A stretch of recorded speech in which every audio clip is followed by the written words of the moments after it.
Isa ito sa magandang features ng Ford Everest is yung kanyang yung dashboard or yung kanyang infotainment.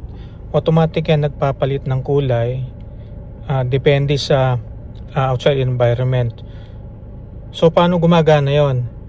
So for example, so ayan, very masyadong mataas na yung araw.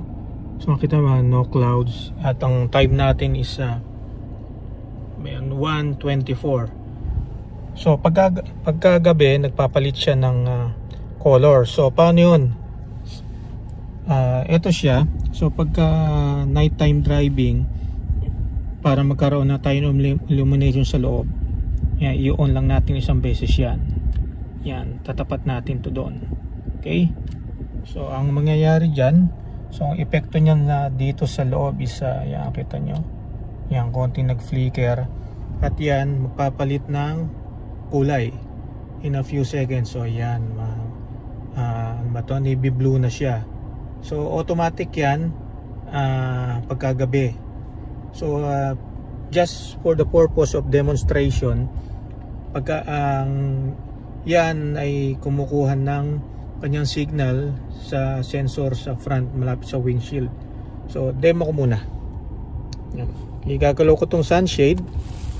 Yan, may exposure sensor niyan. Yan, antayin natin saglit ha. So yan, nakita nyo na bumalik na siya sa puti. So babalik ko ulit ito. Yan. Then in a few seconds. So yan, so yung sensor na ay nandito sa tapat. Okay. Yan. Yan yung sensor na yun. Yan. Okay. So another demo. Okay, yan. So naka-on pa rin ito. Yan. Right. Puti siya. So tatakpan ko to ha.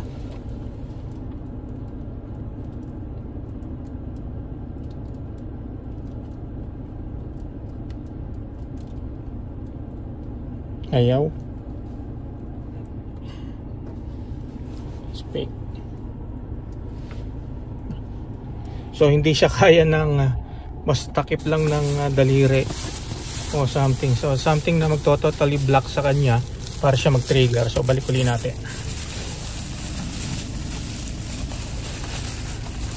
Okay, yan. Yan na siya.